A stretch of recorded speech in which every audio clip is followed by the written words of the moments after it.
warahmatullahi wabarakatuh. Yang terhormat dosen penguji ujian kinerja PPG dalam jabatan kategori 2 tahun 2022.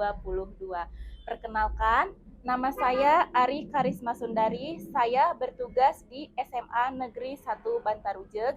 Saya sebagai peserta PPG dalam jabatan pendidikan sejarah di LPTK Universitas Siliwangi. Pada kesempatan kali ini, hari Selasa, tanggal 13 Desember tahun 2022, saya akan melaksanakan ujian kinerja praktek pembelajaran di sekolah saya, yaitu di SMA Negeri 1 Bantarujeg, di kelas 10 IPS 3, dengan materi bentuk-bentuk akulturasi kebudayaan Hindu-Buddha dengan kebudayaan Indonesia. Untuk lebih jelasnya, mari kita simak video berikut ini. Bismillahirrahmanirrahim.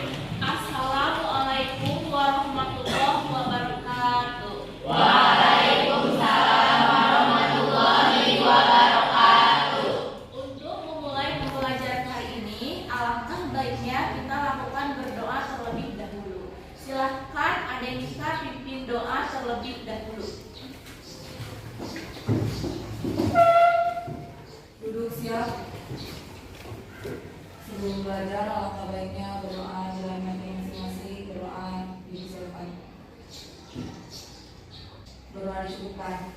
Beri salam. Assalamualaikum warahmatullahi wabarakatuh. Waalaikumsalam warahmatullahi wabarakatuh. Nah, untuk hari ini siapa saja yang tidak hadir? Diana sakit ya? Adima sakit, Bu. Adima sakit. Terus Angga kemana? Anda sakit. Oh, Angga juga sakit. Terus siapa lagi? Jihan. Jihan. Kenapa? Izin. Terus ada lagi yang tidak sekolah hari ini? Sudah ya, berarti cuma 4 orang. Nah, kita doakan ya untuk yang sakit, mudah-mudahan segera cepat sembuh kembali. Ya. Nah, anak-anak, apakah kalian masih ingat untuk minggu yang lalu kita sudah mempelajari tentang apa? Ya, yaitu perkembangan kehidupan kerajaan Hindu-Buddha yang ada di Indonesia. Ada berapa untuk kerajaan Hindu-Buddha yang ada di Indonesia? Ada yang masih ingat? Ada kerajaan apa saja? Kerajaan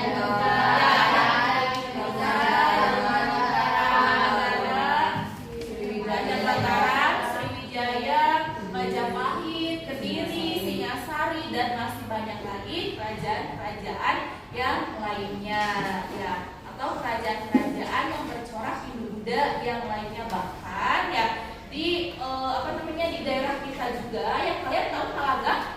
Tahu. Nah, di Talaga juga itu konon katanya yang pernah berdiri sebuah kerajaan yang bercorak Hindu-Buddha, yaitu yang disebut dengan kerajaan Talaga Manggung. Bahkan kalau museumnya masih dapat kita jumpai sampai saat ini, ya. Ada yang pernah berkunjung ke Museum Talaga Manggung? Pernah. Nah, di sana itu yang banyak peninggalan dari kerajaan Talaga Manggung tersebut. Nah, kaitannya dengan materi yang akan kita bahas saat ini, ya, minggu lalu kan kita sudah membahas tentang kerajaan, ya. Nah, kerajaan itu merupakan salah satu bentuk yang akulturasi dari kebudayaan Hindu-Buddha yang ada di Indonesia, seperti itu, ya. Ibu sampaikan dulu untuk indikator, untuk kompetensi dasar, indikator, dan tujuan pembelajarannya. Ya, jadi untuk kompetensi dasarnya di sini menganalisis perkembangan kehidupan masyarakat, pemerintahan, dan budaya pada masa kerajaan-kerajaan Hindu-Buddha di Indonesia, serta menunjukkan contoh bukti-bukti yang masih berlaku pada kehidupan masyarakat Indonesia masa kini. Ya. Nah, untuk indikatornya yang pertama mengidentifikasi hasil-hasil kebudayaan Hindu-Buddha dengan kebudayaan Indonesia. Nah, berikutnya menganalisis bentuk-bentuk akulturasi kebudayaan Hindu-Buddha dengan kebudayaan Indonesia. Nah, untuk kompetensi dasar 4.6-nya yaitu menyajikan hasil penalaran dalam bentuk tulisan tentang nilai-nilai dan unsur-unsur budaya yang berkembang pada masa kerajaan Hindu-Buddha yang masih untuk indikatornya, membuat karya tentang bentuk-bentuk akulturasi kebudayaan Hindu-Buddha dengan kebudayaan Indonesia dalam bentuk infografis. Ya. Nah, berikutnya mengkomunikasikan hasil rekonstruksi tentang akulturasi kebudayaan Hindu-Buddha dengan kebudayaan Indonesia dalam bentuk infografis. Itu merupakan kompetensi dasar dan indikator. Ya. Nah, berikutnya di sini untuk tujuan pembelajaran yang harus dicapai ya pada pembelajaran hari ini yang pertama kita di sini kan akan menggunakan model pembelajaran project based learning ya. Jadi melalui model pembelajaran project based learning ya dan metode diskusi peserta didik dapat mengidentifikasi hasil-hasil kebudayaan Hindu-Buddha dengan kebudayaan Indonesia dengan baik. Nah, berikutnya melalui model pembelajaran project based learning dan metode diskusi peserta didik dapat menganalisis bentuk-bentuk akulturasi kebudayaan Hindu-Buddha dengan kebudayaan Indonesia dengan baik ya. Melalui model pembelajaran project based learning dan metode diskusi peserta didik membuat karya tentang bentuk-bentuk akulturasi budaya Hindu-Buddha dengan kebudayaan Indonesia dalam bentuk infografis dengan baik ya. Berikutnya mengkomunikasikan hasil-hasil rekonstruksi tentang akulturasi kebudayaan Hindu-Buddha dengan kebudayaan Indonesia dalam bentuk infografis dengan baik ya. Itu merupakan tujuan pembelajaran yang harus dicapai pada pembelajaran saat ini ya, seperti itu. Nah, lalu apa manfaat materi yang akan kita pelajari hari ini? Dikarenakan hari ini kita akan membahas tentang akulturasi kebudayaan ya. Jadi di sini manfaat yang bisa kita ambil itu ya, dengan mempelajari materi ini kita harus bisa menjaga ya dan melestarikan kebudayaan yang sudah kita miliki. Jadi kebudayaan yang sudah kita miliki itu jangan sampai hilang ya karena datang atau pengaruhnya budaya asing. Ya, seperti itu. Dapat dipahami? Nah, untuk membangkitkan semangat belajar kalian hari ini ya, kita lakukan ice breaking bersama-sama. Semuanya berdiri, nanti tepuk 5 kali, lalu bilang semangat, semangat, yes, gitu ya. Yuk. 1, 2, 3.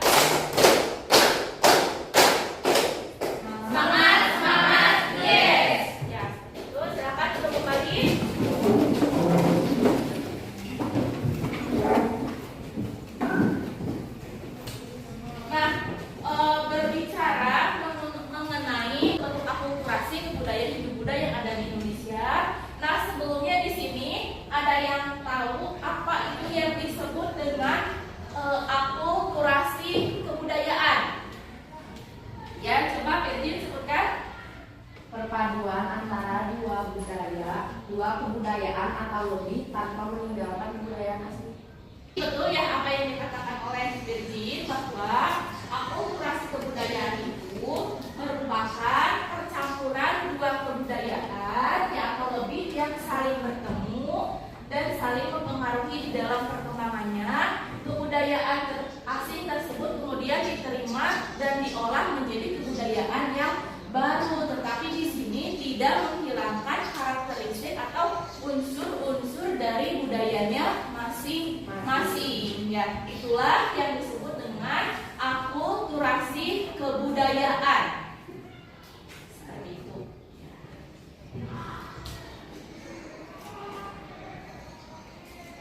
Nah, coba kalian amati gambar yang ada di depan ini. Kira-kira itu menunjukkan gambar apa ya?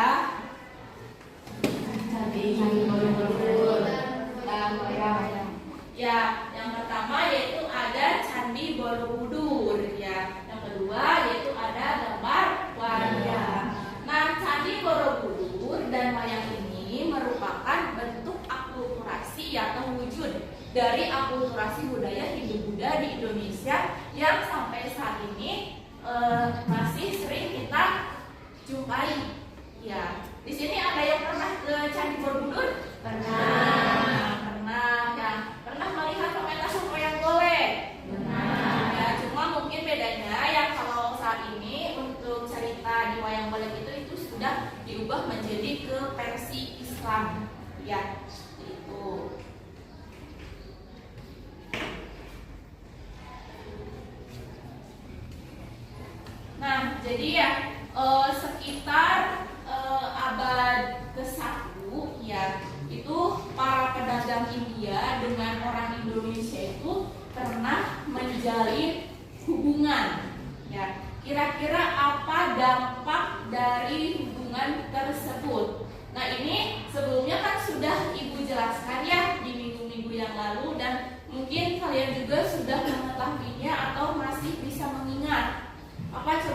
dampaknya.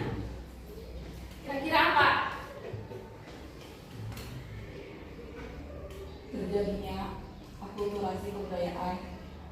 Ya, yaitu terjadinya akulturasi kebudayaan. Ya, karena hubungan Indonesia dan India yang intensif ini, ya, itu menyebabkan terjadinya akulturasi kebudayaan. Ya, seperti itu. Nah, jadi dengan masuknya para pedagang India ke Indonesia ini, ya tentu mereka membawa kebudayaannya sendiri, ya. Tetapi meskipun demikian, ya masyarakat Indonesia pada saat itu mereka sudah memiliki kebudayaan yang cukup kuat. Nah, kebudayaan ini sudah terbentuk pada masa pra-aksara. Ya. Nah, jadi dengan demikian, maksudnya kebudayaan India itu tidak lantas menghilangkan unsur-unsur asli dari kebudayaan Indonesia itu sendiri. Ya. Nah, kebudayaan India ya diterima dan diolah oleh masyarakat Indonesia sehingga menghasilkan perpaduan berupa kebudayaan yang baru. Nah, hal ini yang menyebabkan kebudayaan Hindu-Buddha di Indonesia itu memiliki corak atau karakteristik yang khas. Ya. Nah, terus hasil akulturasi antara kebudayaan asli Indonesia dengan kebudayaan India ini diwujudkan dalam berbagai bentuk. Ya. Contohnya seperti seni bangunan, seni rupa, seni pertunjukan, sistem kepercayaan, dan masih banyak lagi yang lainnya. Terus berikutnya yang untuk mengetahui bentuk-bentuk akulturasi kebudayaan Hindu-Buddha dengan kebudayaan Indonesia ini, ya Ibu sudah membagi kalian menjadi 8 kelompok. Ya, silahkan nanti kalian analisis bersama teman-teman kalian seperti apa bentuk-bentuk akulturasi kebudayaan Hindu-Buddha itu. Ya, nanti kalian di sini membuat sebuah infografis di aplikasi Canva. Ya, nah untuk cara pembuatannya sudah pada paham? Sudah. Nanti materi yang sudah kalian analisis itu kalian susun kembali, kalian tuangkan di dalam infografis tersebut.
kami akan mempresentasikan hasil diskusi yaitu tentang wujud akulturasi budaya India dengan budaya Indonesia dalam seni bangunan yang akan dibacakan oleh Hanan.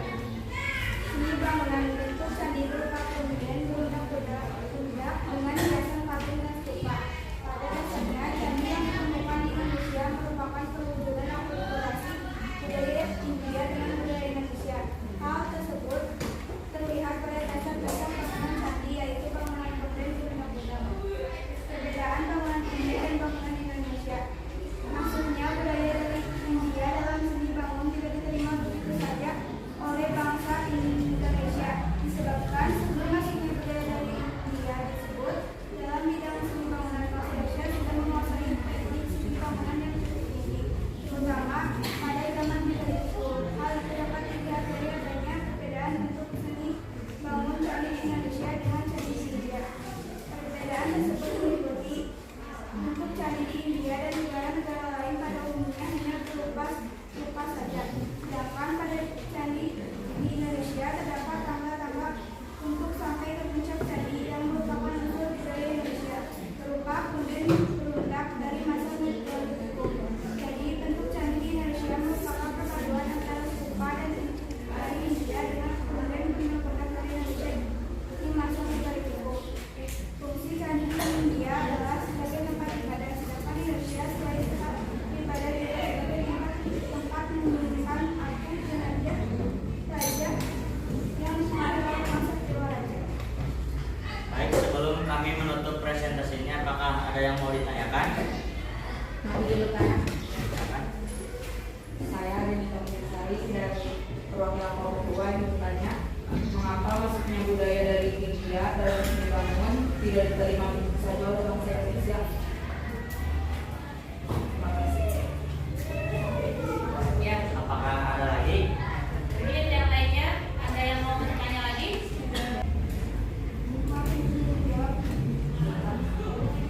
Maka sebelum masuknya budaya dari India tersebut dalam bidang seni bangun, bangsa Indonesia sudah menguasai teknik seni bangun yang cukup tinggi, terutama pada zaman Neolitikum. Jelas nggak jawabannya? Jelas? Dapat dipahami? Nanti kalau sudah cukup jelas, ya silakan disediakan. Sekian presentasi dari kelompok kami. Wassalamualaikum warahmatullahi wabarakatuh. Waalaikumsalam warahmatullahi wabarakatuh. Nah, untuk berikutnya silakan lanjutkan kelompok 2.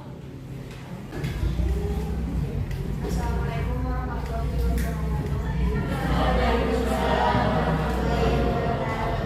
Perkenalkan, kami dari kelompok 2 akan berpresentasikan tentang akulturasi budaya Indonesia dalam seni rupa dan seni ukir.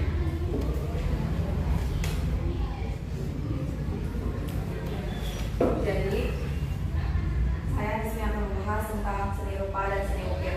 Seni rupa dan seni ukir, maksudnya pengaruh ibu Buddha juga membawa perkembangan dalam bidang seni rupa, seni tangan, dan seni ukir. Contohnya dapat dilihat pada relief yang dipatahkan pada bagian dinding candi. Misalnya, relief di Candi Borobudur yang berupa pahatan riwayat Sang Buddha, di mana sekitarnya terdapat lingkungan alam Indonesia seperti rumah panggung dan rumah candi. Sampai dari kami. Assalamualaikum warahmatullahi wabarakatuh. Waalaikumsalam warahmatullahi wabarakatuh. Assalamualaikum warahmatullahi wabarakatuh. Waalaikumsalam warahmatullahi wabarakatuh. Perkenalkan, kami perwakilan dari kelompok 3. Saya Prisma Marliani. Saya Titinia Dinda. Kami di sini akan mempresentasikan bentuk akulturasi kebudayaan Hindu Buddha dengan kebudayaan Indonesia pada seni pertunjukan. Wujud akulturasi di sini kami membahas tentang pertunjukan wayang. Sebelum datangnya budaya India, cerita asli Indonesia dengan tokoh pewayangan yang sudah sangat dikenal masyarakat seperti Semar, Petruk, Gareng, dan lain-lain. Tokoh-tokoh tersebut adalah hasil kreasi dari lokal genius masyarakat Indonesia dan dibuat untuk menambah rasa lokal dalam cerita pewayangan. Sesudah datangnya budaya India, ceritanya mengambil cerita India seperti Ramayana dan Mahabharata dengan tokoh Rama, Sinta, Gatotkaca, Bima, Basudewa, dan lain-lain. Banyak yang beranggapan bahwa cerita kepahlawanan atau epos Ramayana dan Mahabharata berasal asli dari tanah Pulau Jawa. Namun kedua epos tersebut sejatinya asli merupakan unsur budaya India. Selain itu, gamelan yang mengiringi musik dalam sebuah pertunjukan wayang menggunakan peralatan asli unsur budaya Indonesia dari zaman logam. Sampai sini, apakah ada yang mau ditanyakan? Kami izin bertanya. Silakan. Saya Dwi dari kelompok 6. Apa perbedaan sebelum datangnya budaya India dan sesudah datangnya budaya India pada seni pertunjukan? Pada seni pertunjukan wayang golek. Nah, izin menjawab. Perbedaannya bisa dilihat dari penokohan. Kalau sebelum datangnya budaya India, penokohannya seperti Semar, Petruk, Gareng, dan sesudah datangnya budaya India, tokohnya diambil dari cerita India seperti Ramayana dan Mahabharata, seperti Sinta, Rama, Gatotkaca, Bima, Basudewa, dan lain-lain. Ada lagi yang mau bertanya? Yang lainnya mungkin ada yang mau bertanya lagi mengenai presentasi dari kelompok 3 tentang seni pertunjukan. Ya? Tidak ada. Nah, kalau tidak ada ditutup saja ya. Sekian presentasi dari kami. Wassalamualaikum warahmatullahi wabarakatuh. Waalaikumsalam warahmatullahi wabarakatuh. Kita lanjut ke kelompok yang terakhir yaitu kelompok 8. Assalamualaikum warahmatullahi wabarakatuh. Waalaikumsalam warahmatullahi wabarakatuh. Kenalkan, nama saya Chandra. Di sini saya yang bertugas sebagai moderator dalam presentasi materi bentuk akulturasi budaya Indonesia dengan kebudayaan Indonesia pada seni sastra. Baik, langsung saja ke materinya yang akan bacakan menerangkan. Bentuk akulturasi kebudayaan Hindu dan Buddha dengan kebudayaan Indonesia pada seni sastra. Prosa dan puisi adalah dua bentuk seni sastra yang berkembang saat kebudayaan Hindu dan Buddha masuk ke Nusantara. Berdasarkan isinya, kesusastraan tersebut dikelompokkan menjadi 3, yaitu tutur kitab keagamaan, kitab hukum, dan nilai cerita kepahlawanan. Bentuk cerita kepahlawanan sangat terkenal di Indonesia, seperti contohnya kitab Ramayana dan Mahabharata. Setelah masuknya kebudayaan Hindu dan Buddha, terbitlah dengan cerita segubahan dari pujangga Indonesia. Salah satu contoh adalah kitab Batayudaha yang dikarang oleh MPU. Sudah ada MPU Tanggul. Baik, sampai sini. Yang beri tepuk tangan untuk nah di sini ya ibu setelah ibu amati ya tadi dari mulai kalian diskusi ya terus presentasi juga yaitu kayaknya kalian masih kurang pede ya untuk presentasi di depan. Terus untuk diskusi juga ya tolong tingkatkan lagi kerjasamanya. Jadi jangan mengandalkan 1-2 orang saja yang tampil di depan yang mengerjakan tugas itu ya, tetapi semuanya harus bekerja. Terus untuk ini ya nanti ketika kalian tampil di depan juga itu harus lebih percaya diri ya, memaksimalkan suaranya ya. Jadi jangan pelan-pelan karena kalian tampil di depan ini didengar oleh semua yang ada di kelas ya. Nah, untuk mengetahui ya sejauh mana pemahaman kalian mengenai materi yang tadi sudah disampaikan di depan ya, silahkan kalian buka grup WA-nya karena di sana ibu sudah mengirimkan link Google formulirnya ya. Dibuka dulu grup WA-nya, lalu diklik saja link Google formulirnya, langsung diisi. Di sini ibu hanya memberi waktu kalian selama 5 menit untuk pengisiannya. Ya.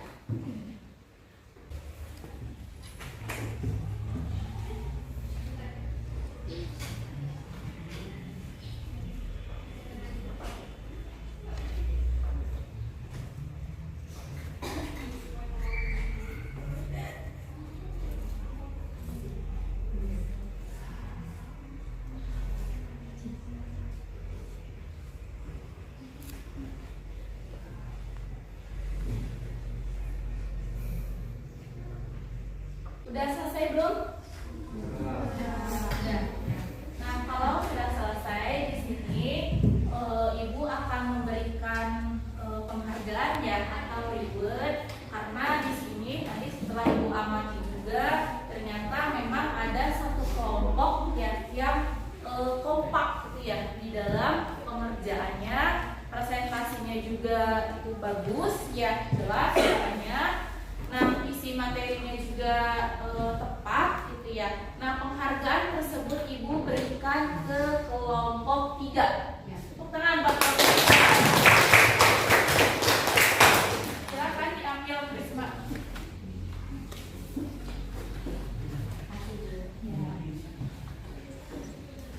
Nah, berikutnya mari kita simpulkan bersama-sama ya mengenai materi yang tadi sudah dibahas ya atau dipresentasikan oleh kelompok 1 sampai dengan kelompok 8. Nah, apakah di sini ada yang bisa menyimpulkan? Silakan, ada Ika. Apa kesimpulannya? Proses interaksi antara pedagang-pedagang India dengan masyarakat di Nusantara bersifat akulturasi, yaitu bertemunya dua unsur kebudayaan yang dapat hidup saling berdampingan serta saling mengisi tanpa menghilangkan unsur-unsur asli dari kebudayaan tersebut.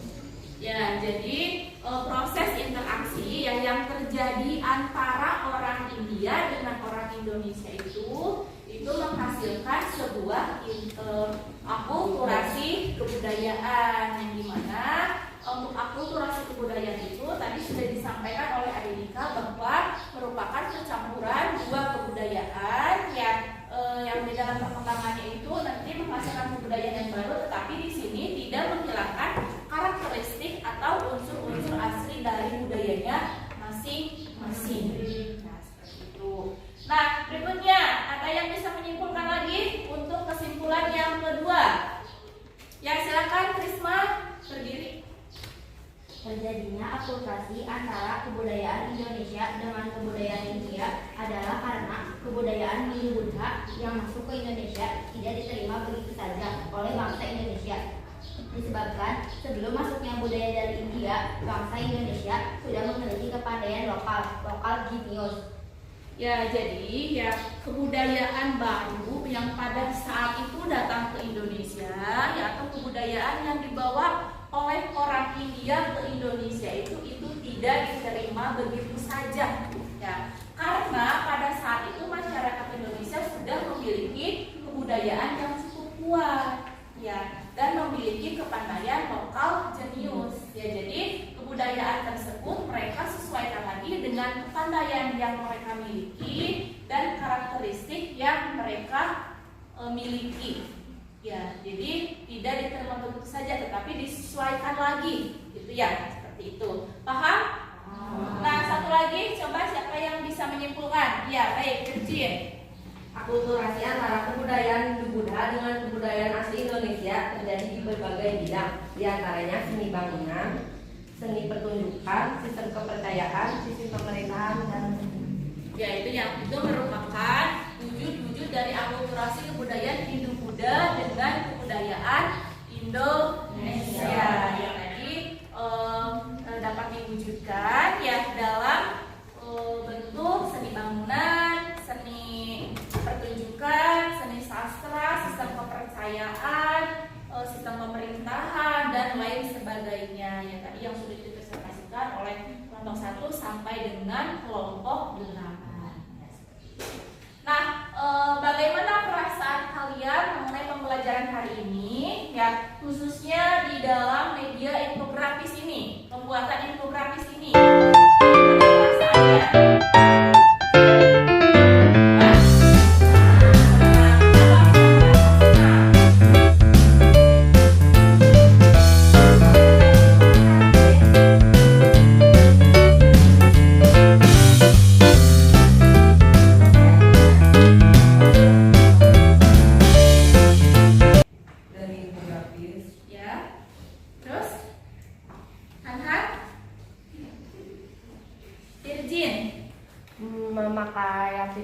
memakai media infografis membuat belajar tidak mudah bosan karena banyak lebih banyak Ada variasinya. variasi. Ya, itu. Kesulitannya apa di dalam pembuatan infografis ini?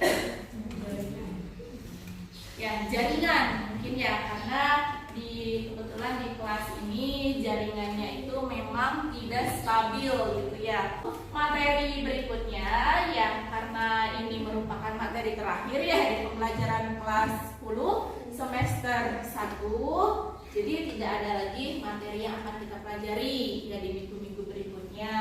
Nah, untuk pertemuan hari ini ya Ibu akhiri saja. Wabillahi taufiq wal hidayah. Wassalamualaikum warahmatullahi wabarakatuh.